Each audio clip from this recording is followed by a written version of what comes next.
Good evening, everybody. Thank you all for coming out this evening. Today is November 17th. The time is now 6 p.m. I'd like to call this regular meeting of La Junta City Council to order. If we can all rise and have our invocation done by M.J. Romano. Is it on? Yes. I just turned it on. There you go.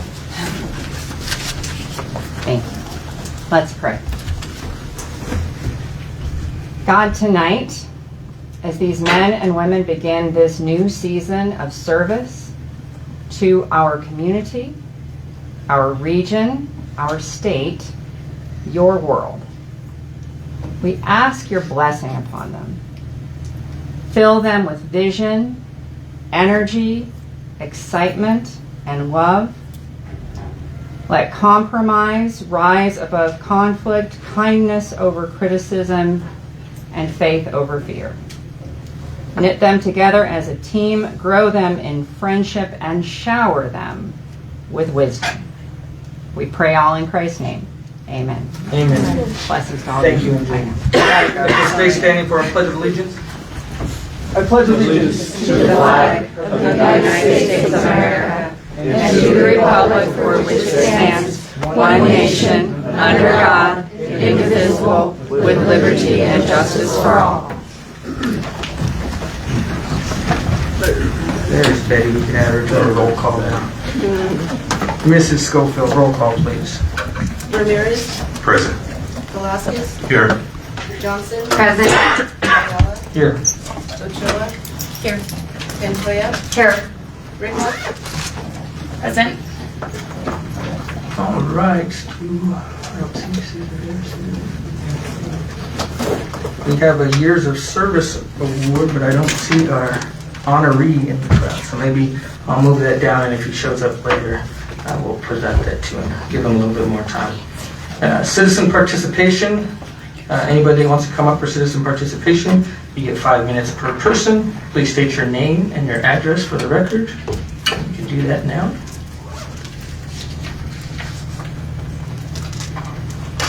Going once, going twice. All right. Consent agenda. I'd entertain a motion. I motion to approve the consent agenda items. I have a motion. Do I have a second? I'll second. I have a motion and a second. Any discussion? If not, I'll ask for your vote. And that passes unanimously. Moving on to unfinished business. Oh, she's here. Elisa, do you want to come up and talk about this one briefly? What is it? The supplemental, The supplemental? second reading. Oh, second reading of the supplemental. This is for the PFAS money that we had discussed, where we had it in the 26 budget and we ended up getting the money this year instead of next year, so we reversed that out. And so this is reversing it in so that the budget matches what we actually got. And then there were 2 vehicle repairs that were not budgeted, that were high dollar, and those are on there as well, which were in the packet. I put the quotes in the packet and This everything. is the second reading. So. All right, I'd entertain a motion. I'll make a motion to approve on second reading an ordinance making supplemental appropriations to the internal services water and wastewater funds for the calendar year 2025. I have a motion. Do I have a second? I'll second. I have a motion and a second. Any other discussion? If not, I'll ask for your vote. And that passes unanimously. Now, for the oath of office to newly elected council members. The way we do this is Mal will go down with the council first and then the mayor second. And you guys can follow Mal.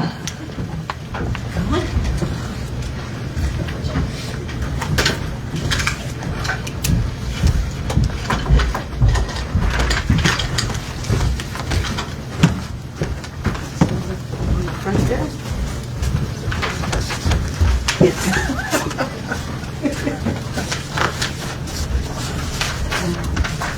Number order. There we go. She wants order.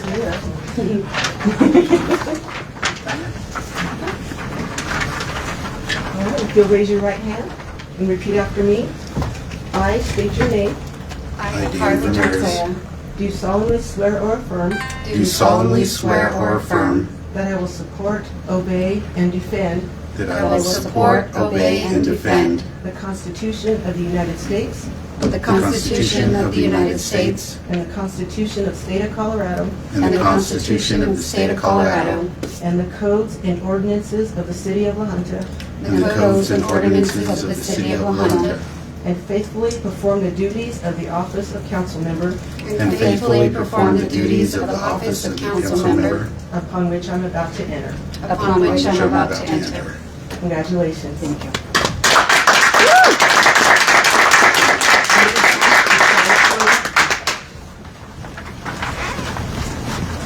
You get your signature.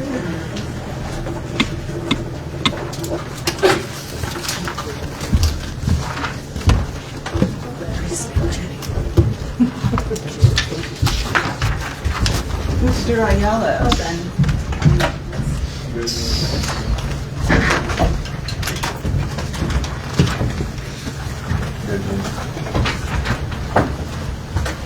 If you'll raise your right hand and repeat after me.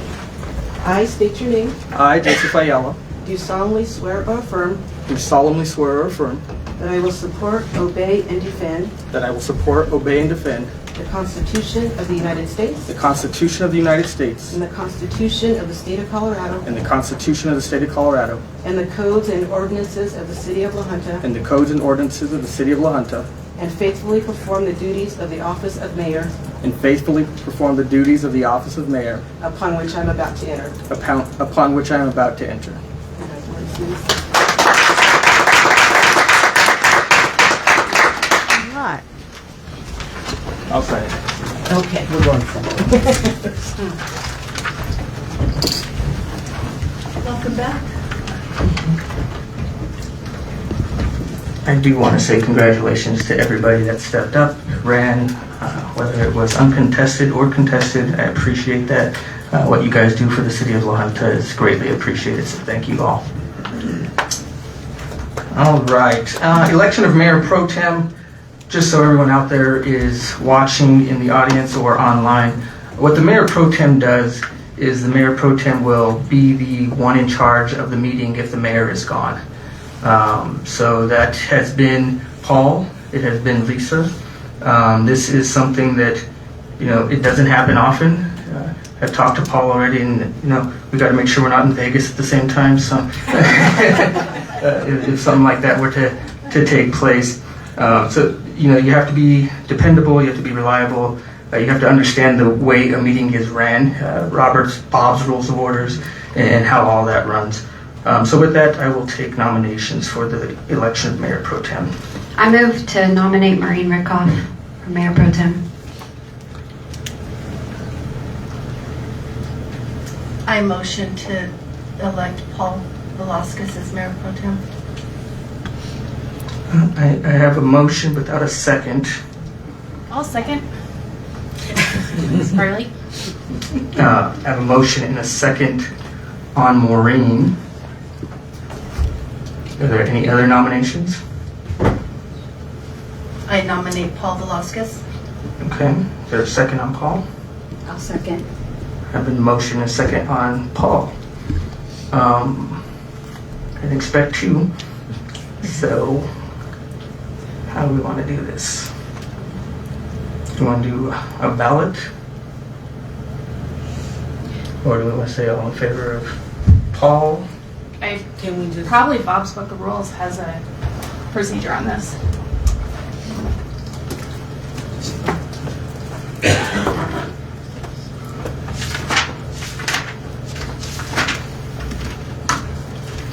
Can we go for the first one nominated and see who votes, and then the second? Use your button Yeah, and we can vote do for that. one. So we have two candidates up there.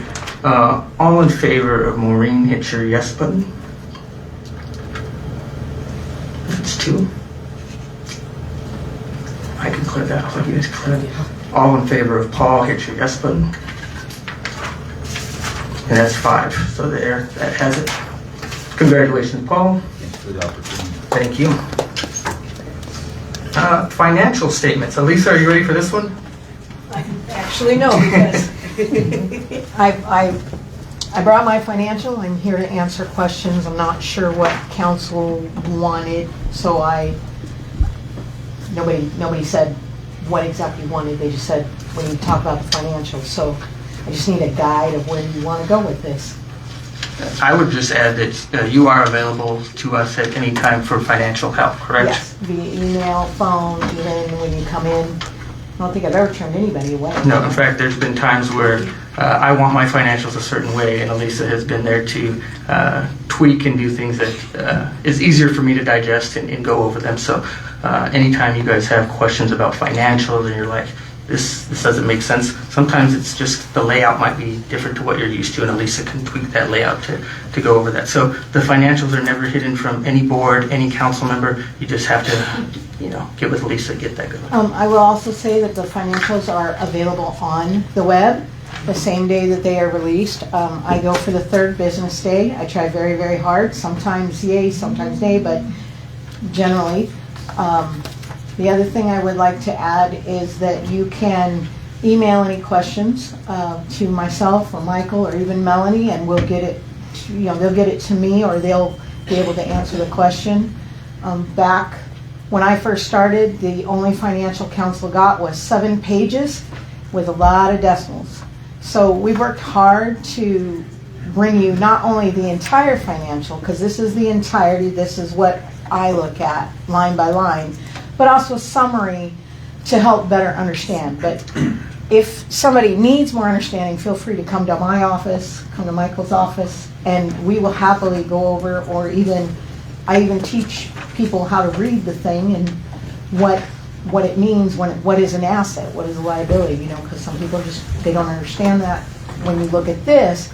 But if I explain it, you own a home, they get it, So if there's something you would like me to specifically discuss, or if there's questions that you have that was released prior to the meeting, I'd be happy to answer questions.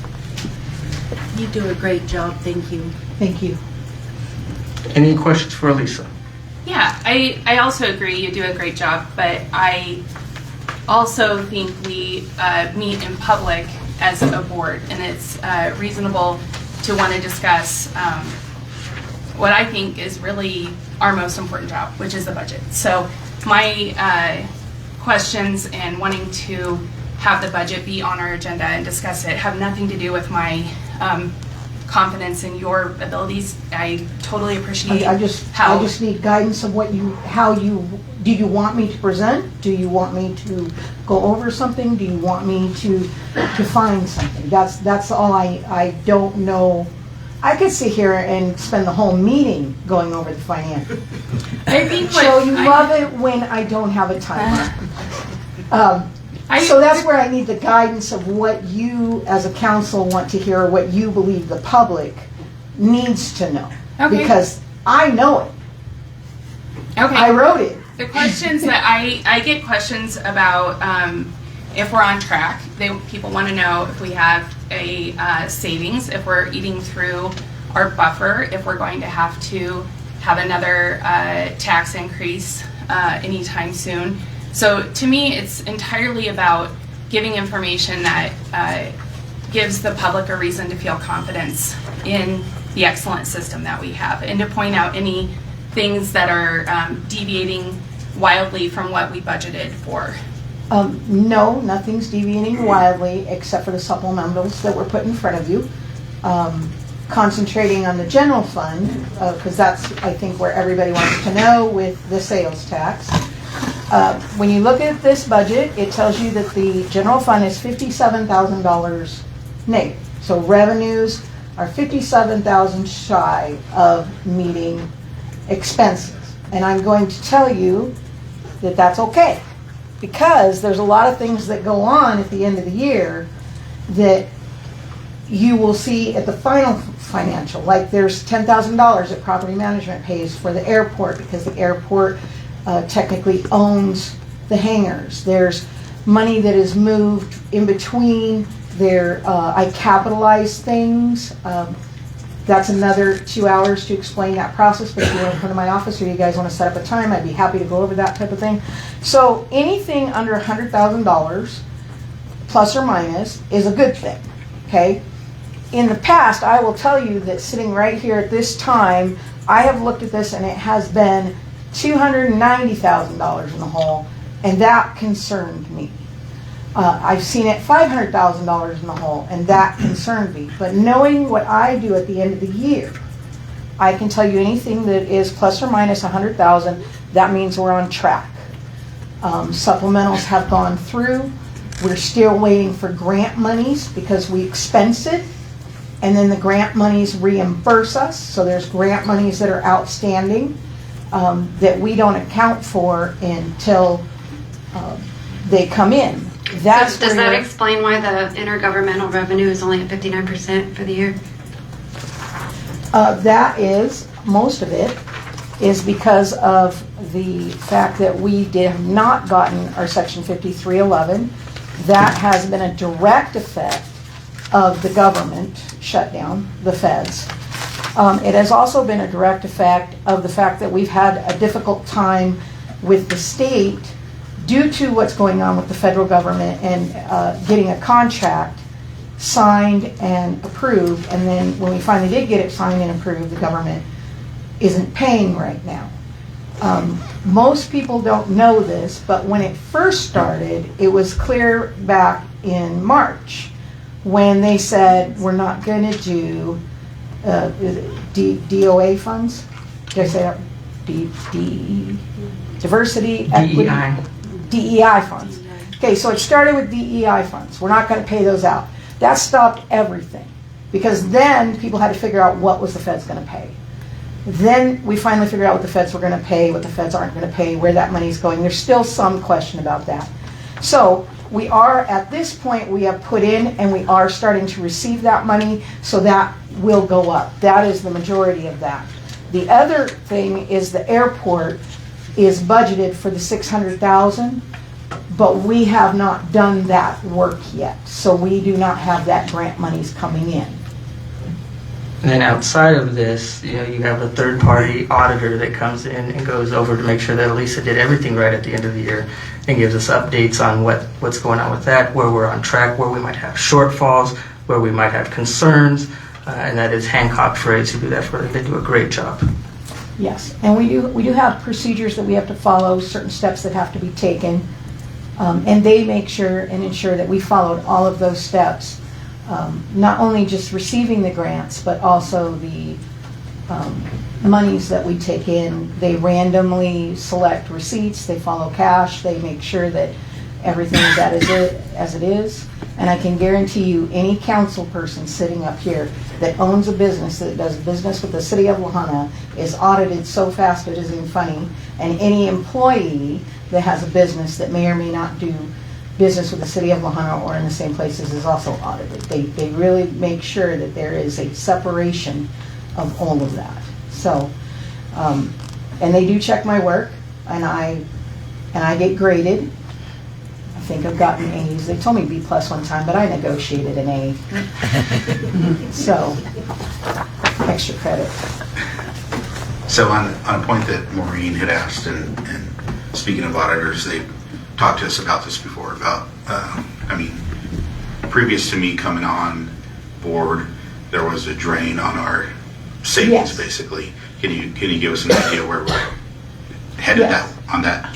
Yes. I don't know how far you want me to go back, but at a time when the city was flush, when we were getting more sales tax than what was necessary for the top 5, which don't include the things that were on 2A. Okay, that was your fire, your police, all of that. There were programs that were implemented, and a lot of them started with grants. A lot of them started with just slush money that we had, and those programs sometimes grow, or sometimes the grant money goes away. But the public wanted to keep them, the council wanted to keep them, prior management wanted to keep them, and so that's where the money went. It went to supplement things that were created. And then when COVID hit, I don't know anybody who doesn't know how fast the prices went up. That's the fastest I've ever seen it drain. I mean, before it wasn't, just a little bit here and there, which, yeah, that'll cut you down. But the biggest drop that we had was pre-COVID, after COVID, because that was almost $3 million in 2.5 years. And that's huge. But you're looking at 13 departments with 13 different needs. They're all supported by the general fund. So that's the biggest dump. Do we have savings? Yes. Yes, we do. Is it as much as we would like? No. It's 2.1 million right now. We've been lucky enough that this council, most of this council, approved me to do a lot more than CDs, and we have been able to take advantage of those high interest rates. And that has also helped our investments a lot, as well as all the departments just buckling down. I know we sit up here and we say, well, maybe we need to pay this more, maybe we do this more. What are we going to do about this? But behind all of that is your guys' thought, where does the money come from? Because God knows I sit at home and go, well, where are you going to get the money for that? Because we all know there's no extra. It is what it is. But buckling down has really helped. It's helped a lot. And the price is going back to more reasonable has helped. Being able to make more interest off our investments has helped. And of course, the 1% was a godsend, because I can't make that much interest to support that type of thing. On that note, I'd like to point out the September sales tax up this year over last year is 13% up, which I think is interesting, and I don't know if that's tarantula tourism. I don't know what it is, but I think that is commendable, and up just under 5% overall where we were this time last year for sales tax revenue. So we are up on sales tax. That's a plus. And what that essentially means is that people are investing in Lahana, shopping in Lahana, doing business in Lahana. It also means that you're doing business with places that do collect sales tax from Lahana. Amazon pays sales tax for Lahana. You know, Lowe's delivery pays sales tax to Lahana. A lot of those mail delivery places do pay sales tax, and we've gone with the state and we get a greater reach with them, and that had a factor in it as well. 2 years, right? Since 2022. 3? You did 3? Mm-hmm. Okay. Since we went state collected. And it's made a huge difference. We still get sales tax for food, which is different than the state. Only the city taxes for food. We're not the only city, every city, okay? Every city taxes for food, every city, for home consumption. But there's a lot of factors that have helped the sales tax grow, factors that even I didn't take into consideration. But I think part of 2A also brought the fact that you've got to shop local. It doesn't matter if we have a 20% sales tax if only 5 people are shopping here. You know, but if everybody's shopping here and everybody's bringing the revenue into our city, it makes a huge difference, huge. It is the difference between keeping something open, keeping something closed, having another employee to do something, having a function or an event or things like that. That sales tax, that little amount that you maybe think, well, I only do this, but you did it here, and that makes a difference. It's a huge difference. I saw it in COVID too. Sales tax was up because people couldn't travel, so they paid for everything here. And when you do that, that's investing in Lahana. I don't have to buy a business. I just got to buy my stuff here local. Support local. I second your speech. Well done. Well said. So yes, sales tax is doing good. Thank you, everybody, because that's a group effort. That's not one person. That's everybody. Thank you, Lisa. Anything else?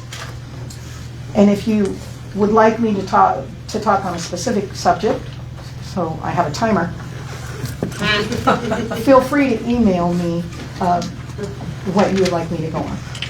Thank you. I like the timer too, by the way. Thank you, Lisa. Mr. Hart.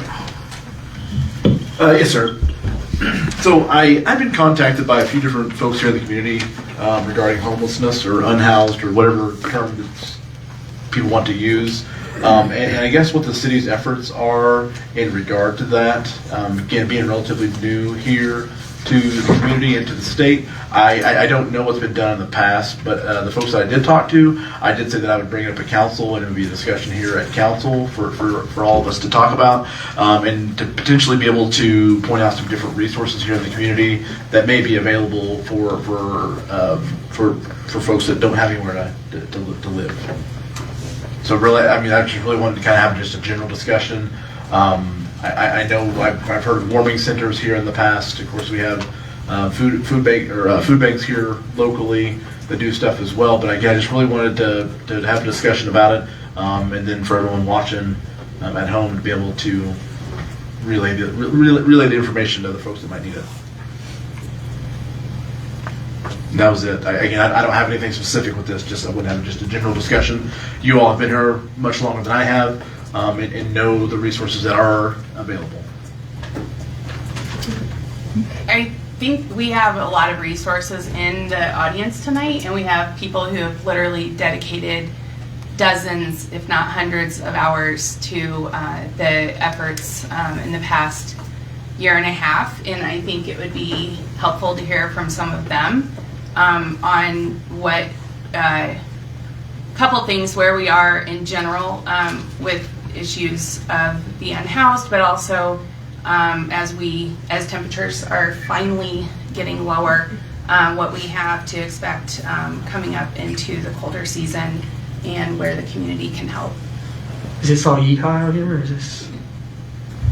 Did you just have an event where you had people that were interested in volunteering? Has that come up yet? The training is coming up. Do we have a spokesperson? Actually, if you're here because you volunteer with Yeehaw, maybe just raise your hand so we can see how many people are here to talk about it. Do we have someone that wants to speak for the group? I nominate Jeff. I nominate Jeff. I'll do the obligatory. Jeff Richardson, 617 San Juan Avenue. Is there something else I'm supposed to say? It's been a while since I've been here. This is not my favorite place to be in front of this podium, but I do represent Yeehaw in the sense that I volunteer. Jeff, sorry, you're too tall. Yeah, sorry. Yeah, so can you hear me now? No. It doesn't.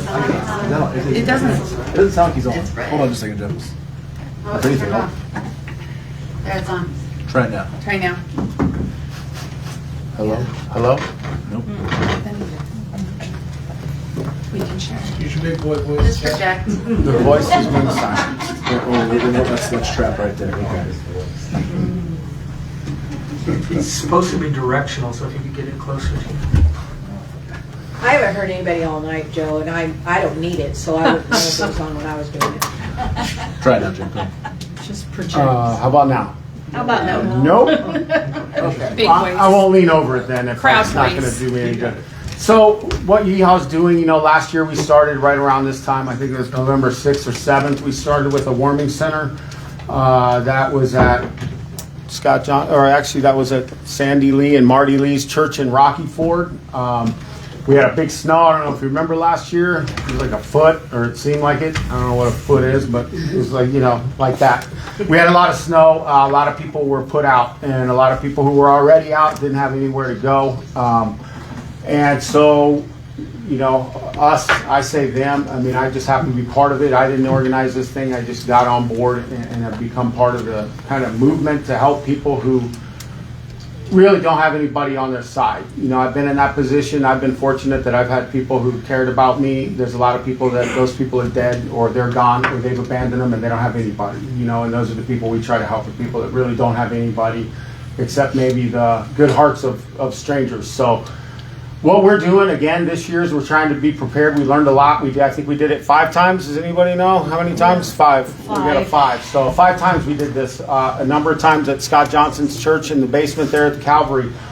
We opened it up when weather dictated that we needed to, and typically that was when there were extremely low temperatures, followed overnight, followed by the next day of low temperatures. So if the temperatures got up, we didn't have it. If people were able to get warm, because again, this is all run on volunteer basis. This is run by people who want to be part of helping in whatever capacity that they can. You know, we've had tons of donations. This thing's really gone out in a lot of directions now, with a couple or 3 or 4 churches really involved, collecting donations, giving money. You know, what else we've done throughout the year is people that you see on the streets, a lot of times they just need a place to go. We put them up in hotel rooms. You know, this is all done with funding that is donations. We've gotten some grant funding.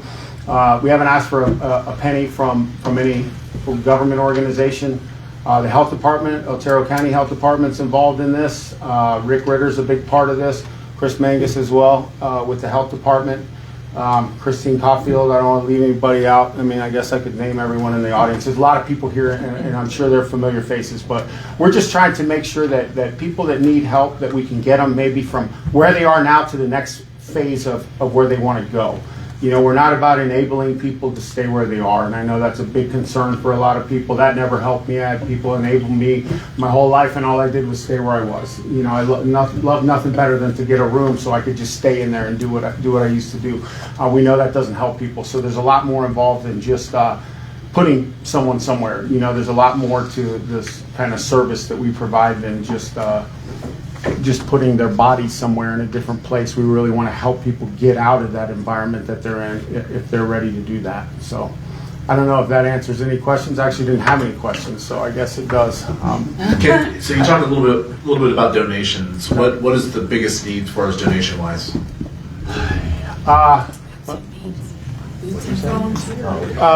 You know, I'll say this. I hear a lot of things from the audience, but money. You know, doesn't everyone? We just had someone talk for 7 minutes about that the city needs money, and we need money too. You know, money makes things happen. The Kitchen of Kindness has an office. You know where the office is, over on 2nd Street. I always relate it to the Department of Cuts because I know where that place is. It's next door.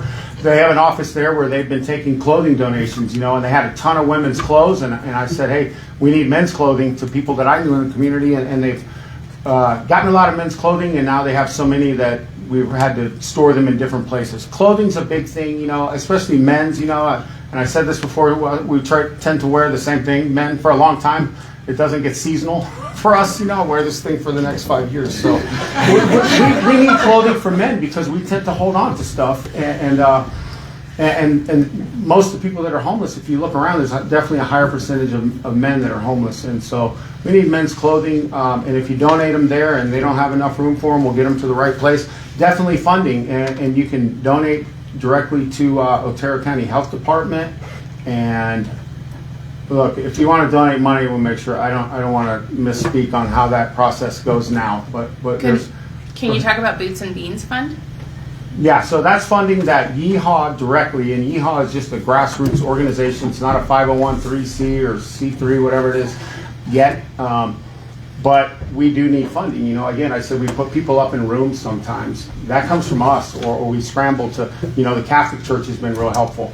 The River La Junta Church, Calvary Church, the church in Sherrod. These are churches that have really reached out a lot to say, we have some funds we can give to help this person right now, but this stuff adds up quick. You know, I mean, a week in a hotel. I had a call last week from the police chief asking me about a guy staying in a park here. What can we do with him? And, you know, he's gotten into that Osborne housing there in Rocky Ford, but that's not going to happen at the earliest this Friday coming up, I think. Yeah, the 21st. So, you know, where's he going to go now? And that's $500, and it's like, where does that come from? You know, we have to kind of try to figure out how to put that money together. So, and I know since I've been part of it, we buy car parts, we bought cell phones, we paid for dental work. Yep. So it's kind of those immediate needs. I think Kristen says it best. It's the thing that if it happened to you or I, it would be inconvenient. But when it happens to somebody who is experiencing homelessness, it can be the thing that breaks them. It can be the final straw. So the Boots and Beans Fund has been, you know, all donations go towards needs, and all of the requests are kind of screened by the committee and approved, and so yes, the donations are used wisely, and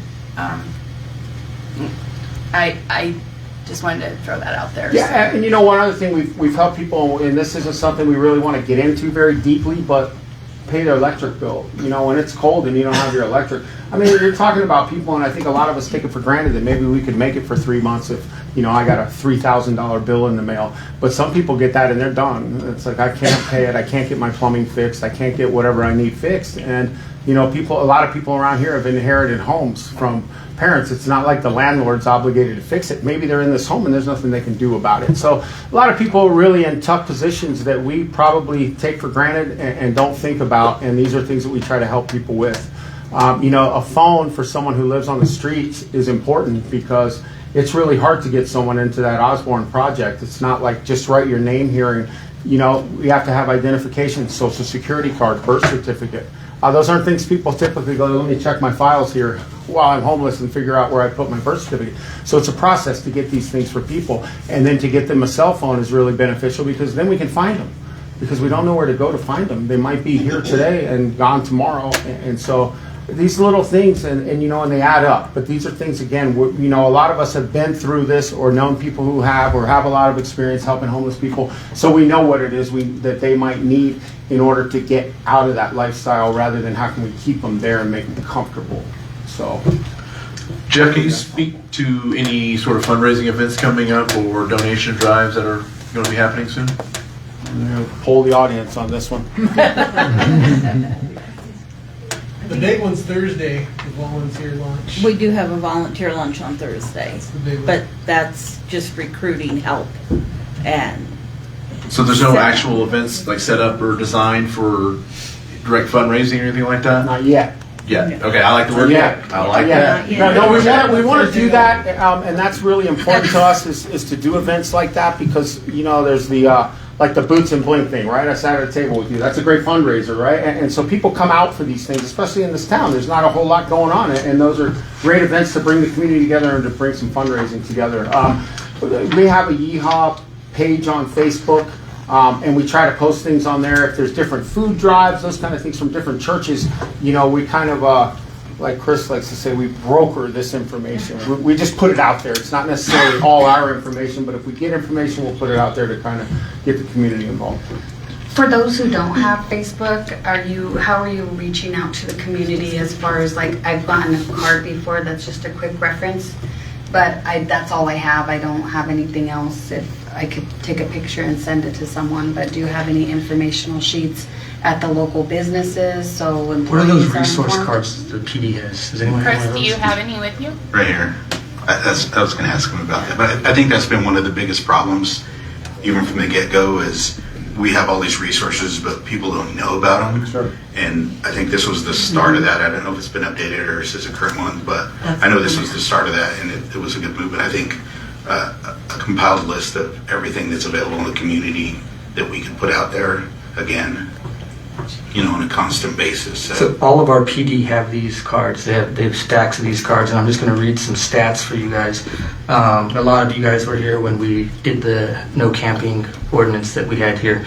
And Jeff mentioned talking to Chief about an individual. Jeff does that quite a bit, and we thank you for that, for being that, you know, middleman to try and get them the help and resources that they need.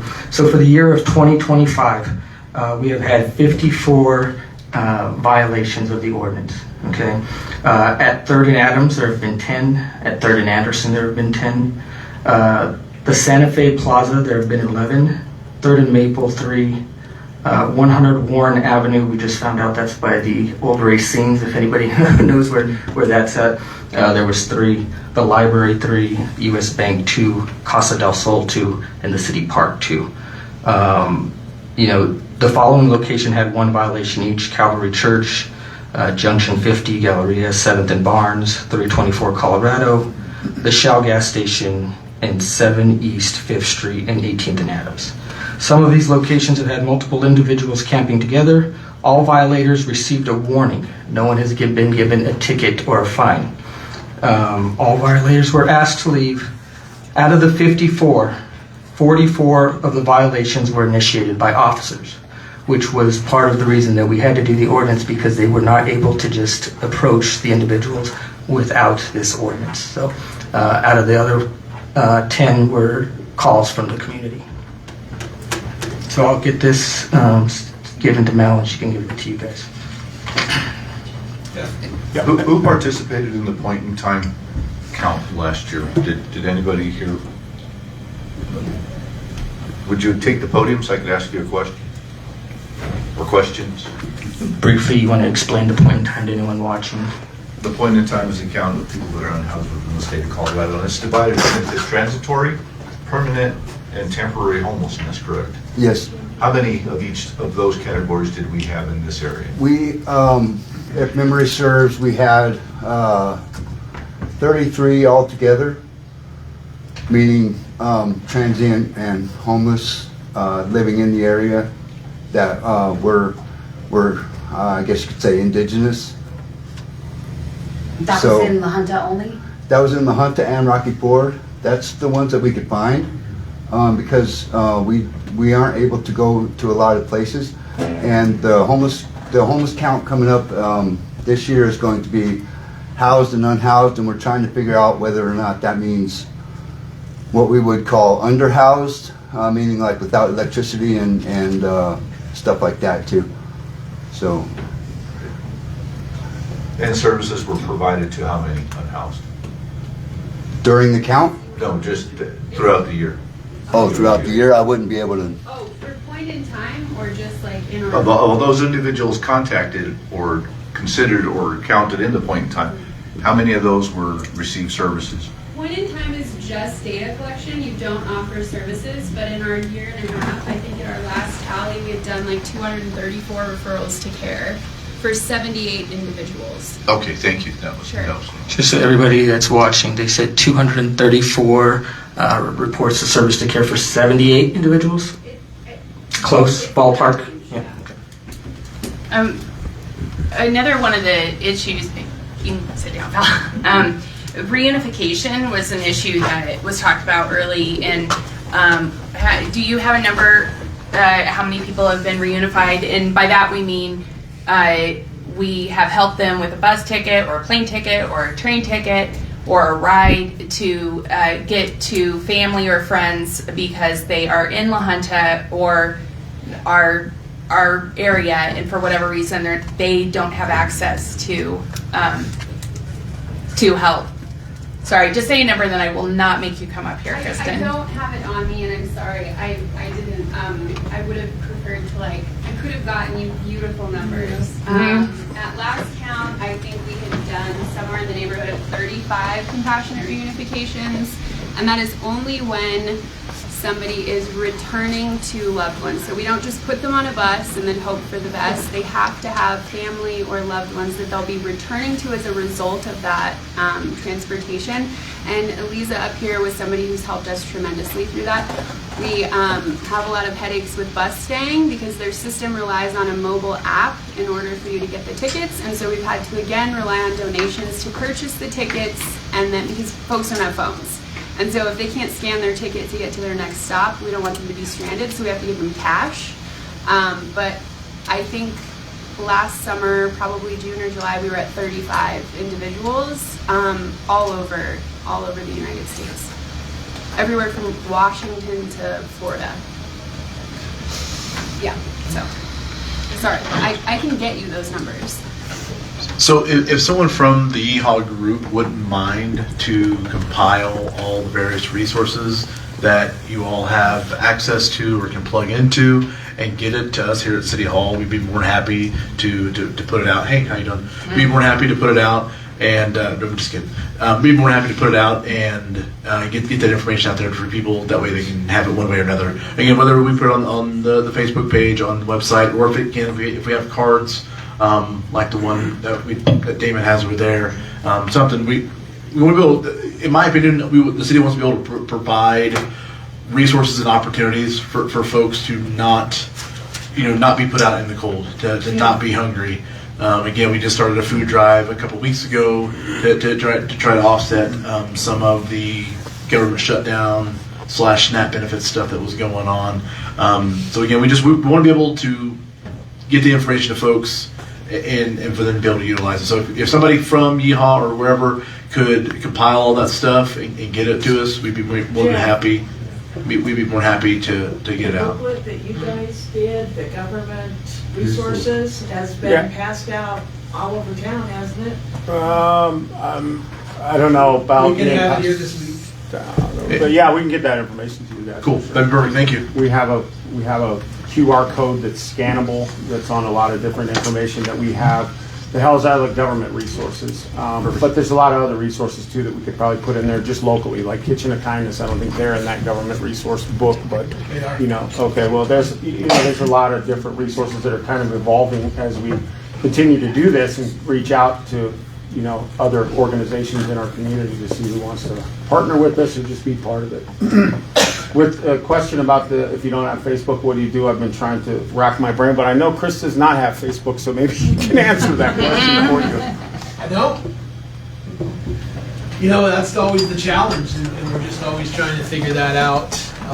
The cards are part of that. For folks that don't have Facebook, we want to put something in their hands. The resource book that Jeff's talking about, we've got the digital QR code that's scannable, but we've got a handful of in-print books as well. So, we use the shelter as a way to get to people, talk with people that way. Word of mouth, we're a small community, so we rely heavily on that word of mouth. And the police are equipped with the cards? Yes. Okay. On that note, I do want to give a shout out to Chief Quick. I think he's been incredibly helpful. I think everybody on our committee would agree that we appreciate his communication and efforts to genuinely help people, and he's been a good partner in the Wahana Police Department. Has been a good partner in efforts. I also just want to say I'm glad Steve's here. This is a regional effort. We've always talked about it being a regional issue and a regional effort, and so huge shout out to Rocky Ford that is opening the Osborne permanent supportive housing for 30 people who will have a place to call home starting on Friday, which is incredible. And when you think about how far we've come, and we talk about handing out cards, we talk about lists, it's high touch. What folks have needed to be able to get on the list for the Osborne has been high touch, and a lot of the folks who have been involved in doing that are here tonight. So I just want to do shout out Chris Mingus, Larry Chapman, I see you back there, Jeff, and Kristen. I know you, all of you in the audience have done a lot of one-on-one getting people resources, and we can hand out lists all day, but it's the people who have taken the time to walk with people and get them to the where they need to be. That's impressive. So shout out Steve, very excited to see Osborne, excited what you guys are doing, and I just want to say YEHA is fun to say, but it also stands for something that I think is meaningful. It stands for Yielding Effective Entry to Housing and Well-Being. So I think it's been very intentional, the efforts by the people in the community who have stepped up. So thank you for all showing up tonight. Thank you. Thank you, Jeff. Thanks, and I'll just say one other thing too is, Chris and I do a lot of outreach with the people that are homeless, as well as Larry, but maybe we can put our contact info in this, and if you don't have Facebook, I guess you have Seco News, right? You don't have so you can get our information there. And I mean, you guys, we all live in this community. You see someone, maybe they need help, reach out to us, because the reality is no matter what channel you go through, they're probably going to get back to our group before they're going to get any help anywhere else. So that's all I got with that. Thank you, Jeff. Thank you. We appreciate you. There's other comments. I was just gonna, I'm, oh, Come on, Scott. Come on, Reverend Scott.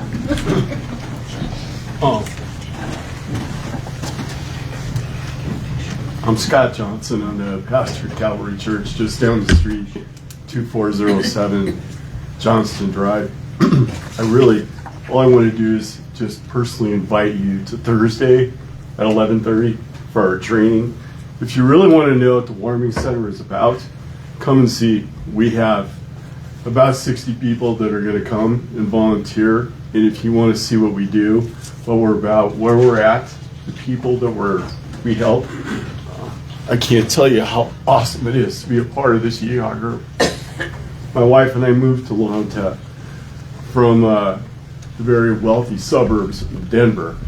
And we have truly enjoyed being a part of the city and being a part of the solution to the things that are going on here. And I'm really appreciate that. But we definitely want to invite you to be a part of what we're doing.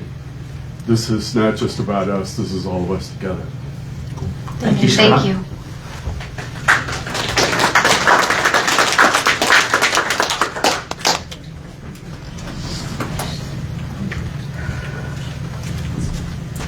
Well, hello, somebody waved me up. My name is Steve Cordova, for those of you who don't yet know me. I'm the Executive Director of Total Concept. We are the owner and developer of the Osborne that Jeff had been talking about. But to answer your question, Mr. Hart, a little more fully, they are a grassroots organization, which is absolutely necessary, and the housing and homelessness situation is a broad continuum. And so I appreciate when you mentioned how do we keep people housed, and that's one of those things we do as well, right?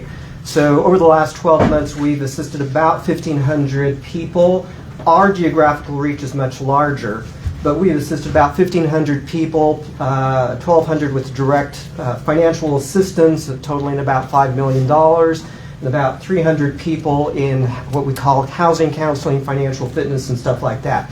So by providing them and serving them to understand what their financial situation is, helps them remain housed. And as you mentioned, how do we keep them there? The second thing is how do we connect them with the resources necessary to keep them housed, and that's where that direct assistance comes in.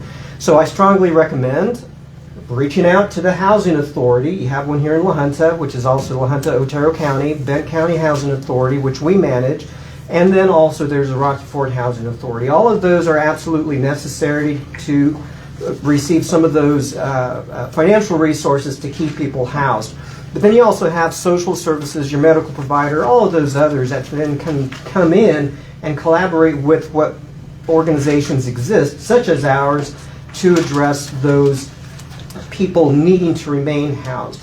The homelessness, as we're talking about, those that don't have a place that they call home, really rely on the grassroots efforts of people like Yeehaw and our permanent supportive housing project that will actually provide about $10,000 of services to those individuals. This is not the rent that they pay. This is the services we provide in that form of mental health services and then potentially healthcare services. And so then we partner with Valleywide, who was previously standalone as Southeast Mental Health Services. So as a housing organization, we provide a very robust array of services that unfortunately don't exist right here in La Junta, but our supportive housing project, which will open up, is in Rocky Ford, and you see that as you're going down the highway. Ours is the Osborne on 515 Elm Street. So that will be a tremendous service in South and Eastern Colorado that did not exist otherwise. Happy to answer other questions you may have, but again, utilize the resources that you do have here. People always forget about the housing authorities, about Department of Social Services, about Department of Health, about Valleywide, right? All of those exist.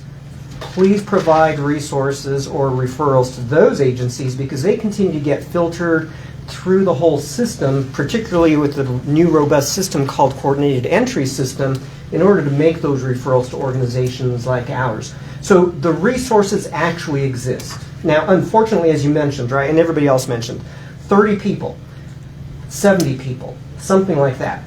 The volume is not large enough for La Junta to have its own fully funded shelter or fully funded anything, so to say, right? 70 people do not pay the bills unless the cities and the counties want to subsidize that. I don't think anybody has that type of money. We just listen to minutes about, where are your dollars going, right? Unless you have, my budget's going to be well over $500,000 a year for that project, right? $13 million to build it. $13 million to build it. So you need a lot of resources and a lot of capacity in order to make it happen. So that's why the power of these grassroots organizations is so great, and why we all need to donate to them and support their efforts, because they're the people on the ground that can do the street outreach that organizations like ours and the housing authorities cannot do. So it's got to be a community-wide event, community-wide effort. leveraging the resources of established organizations and your institutional organizations, but the grassroots organizations are hugely important as well. So that's just a much bigger explanation. Happy, Mr. Hart, to spend time with you talking more about it, or any of you other council members as well. Many of you who obviously I know, but many of you who I don't, happy to spend more time with you. Thank you, Steve. Thanks, Steve. Okay, thanks. Ready for you, Michael? There we go. All right. Committee and board reports. I know we didn't have utility board yet, so. Well, that's tomorrow. Yeah. From the senior center, in October I misspoke. I said that Maxilu Garcia was the gem of the month. It was actually Maxilu Carica. It was properly reflected in the minutes. Thank you, Melanie, for catching that. So does she get to win again since you didn't get No. Okay. Well, I don't know. It's random, so she could be, and I'll get it right next time, hopefully. And for the hospital, they had their women's wellness and ribbon cutting for the 3D mammography machine up there. It was attended by roughly 100 people, and with a lot of area health partners that set up booths or tables within the area. So that was a really nice event. So that was what we did. Just so everyone will check their email sometime tomorrow. Michael will send out the thing from the hospital, just an update for you for the month. So. Planning Commission hasn't met. Any other committee and board report? I think there was a library meeting today that I watched. Yeah, library met earlier today. I think the most exciting news from the library is actually from the Friends of the Library. And they did receive a 3-year grant to the tune of $125,000 a year.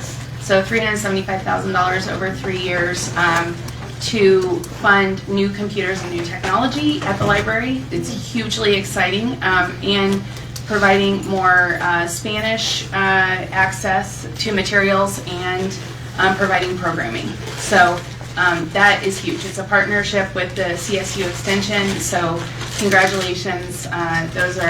That's a group of volunteers that got that grant request written, and very, very pleased with them and what that's going to be able to do for our community. So huge congratulations. There are 2 seats open on the library board. The 2 people whose seats are open are both reapplying, but I am just encouraging everyone, if you want to serve our community, there's lots and lots of opportunities, including the library board. That's it. Any other committee and board reports? Is that the next meeting we'll go through council board appointments? Yeah, okay. And so I'll have Mel send you guys a list of council board appointments, and then you guys start thinking about those, and we'll sort those out at the next council meeting. All right, back to you, Michael. Yes, sir. Across the street here at 618 Colorado, they should be finishing up all the backfill and whatnot on that this week. Also this week, asphalt, the last day for asphalt is going to be Wednesday, so tomorrow they are going to be doing a bunch of utility cuts, fills on 14th and 16th, so we'll be looking out for crews out there. The airport, as we talked about before, we have a big grant that's going to be coming up next year to redo the runway on it. We were contacted by the FAA. They have an additional $350,000 that they're going to award to La Junta for all of our taxiways. There's going to be a little bit of matching funds, and we're looking at right between $35,000 and $40,000 of matching funds. But this would make sure all new taxiways as well out there, in addition to the runway. Tennis courts, they are up and going on those. The fencing of the concrete should be done here in the next couple of weeks. And then painting is going to be kind of really weather dependent going from there. So could happen before the end of the year, or maybe after the first of the year. And then one other thing that I'd mentioned in my report a couple of weeks ago was about the Arkansas Valley conduit stuff, and the amount of money that the city's paid into it. Well, at least since we've been able to track it. And so I was correct. I went back to finance. I was correct. The city's paid in about $1.5 million since 2011, or roughly about $105,000 a year, I think is what I reported previously. And those monies right there are going to development and planning charges, and again, these are on quarterly basis, but development planning charges as well as water quality studies for our cost share potentially of the actual conduit once and if it ever gets here. So an argument can be made either way of whether the city should continue to invest in this. But I think that's going to be at a later time, later date, and that's going to be something I want to bring Tom Sieb in on, because he is way more versed in talking about this stuff than I am. But it's just something I wanted to bring to you all's attention, especially as we're talking about yearly budgets and how we're having to tighten things up on a yearly basis. $105,000 a year for the last, and again, this just goes back to 2011. We've been paying into it since 2004. Now those numbers I was not able to get, so I don't know what that actual cost, what the actual total cost is since 2004. But I just wanted to get back with you all because I said I would, to let you know whether I was correct or incorrect in my previous report. I'd be happy to answer any questions if you have any. Moving on to governing body reports. Anybody? I've got a few things. I met with constituents last Monday from Ward 3. I appreciate it. They started off with some positives. They wanted to thank the city and Michael for getting the tennis courts going and the building across the street being demolished, so passing along the positives.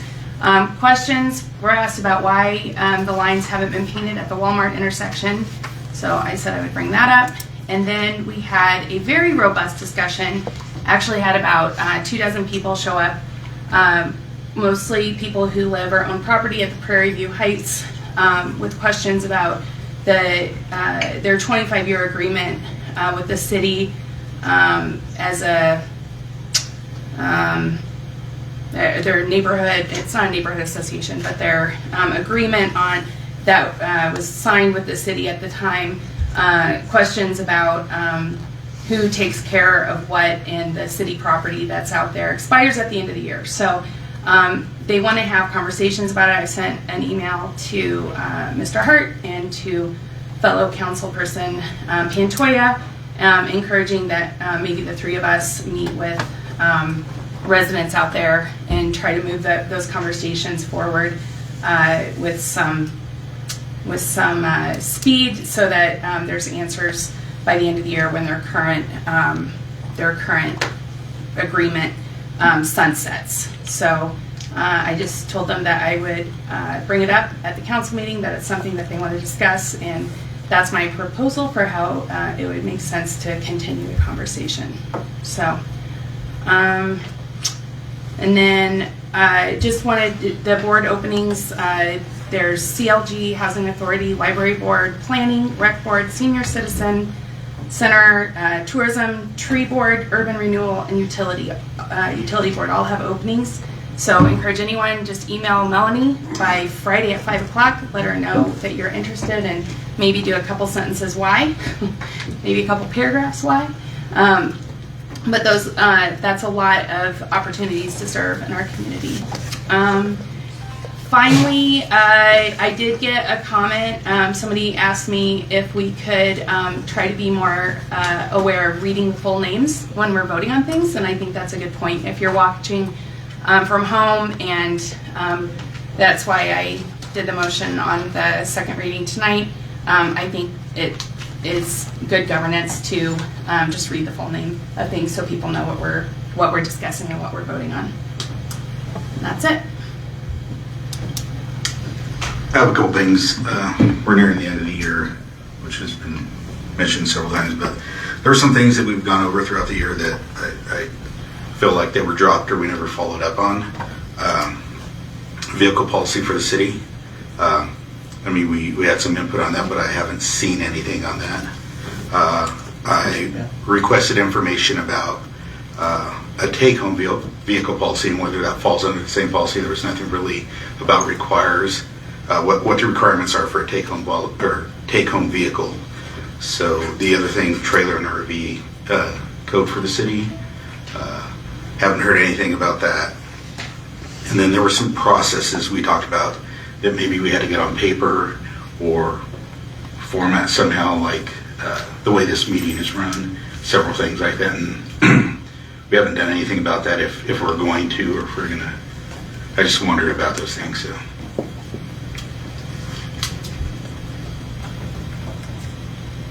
Can I speak to that now? Well, I think that the vehicle policy is something that at least was provided to me by Don Block through HR. And I think that actually it's been finalized, but it may not have been something that came back here. So we could certainly make that available, and if the council has additional comment, you could do that. So previously, when this matter was taken up, I did reach out to everyone and say, "Hey, give me your takes." And for the most part, people did have some response to it. But yeah, both of those policies that you're talking about, the take home and the general vehicle policy, those are complete, and I'd be more happy to provide you a copy of them. And to speak to the trailer parking policy, again, I gave all my input to the council. Ultimately, it's a council decision because it's an ordinance thing. It's nothing I can do from my office. But I'd be more happy to reprovide all the previous information that I had given to the council. I think my problem is we did input. I never saw anything come back on that. So maybe I missed it, but I don't remember anything coming back on that. So we could follow up and Which one, trailer? On the trailer one? Okay. Yeah, no problem. Again, I'd be more than happy to reprovide all the information. And again, they're basically just my findings of what our ordinances say, what state statute says, and then I think I offered 3 or 4. So those recommendations. Yeah, I did offer 3 or 4 recommendations. I don't remember to the council, and again, I'd be more happy to resend those. I remember that email too. Okay. Yeah, I'm just, if there's an updated policy on the vehicles. Yes, sir. I'll give it to you. No problem. I guess I would ask on that same note, we had talked about an economic development council and moving forward on that, and just wondering where we are. Yeah. I mean, again, you all have not had it ever, and while it is on its way, it does take a little bit of time to put together. There are lots of moving parts to put together with this. It's not something I'm going to be able to whip up in a month's time, but by any means. But it is in the process of moving forward. Again, we're actually one of the things that Pam, Denahy, and I are trying to do is trying to salvage what little bit of an economic development, or what you all call it, the development incorporate, whatever it was before. We're trying to salvage a little bit of that to where we don't have to completely reinvent the wheel, but it is something definitely that's going to be coming in 2026.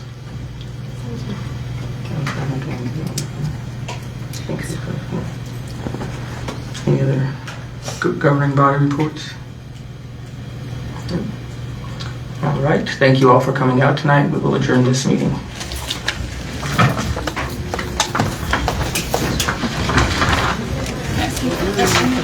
And we give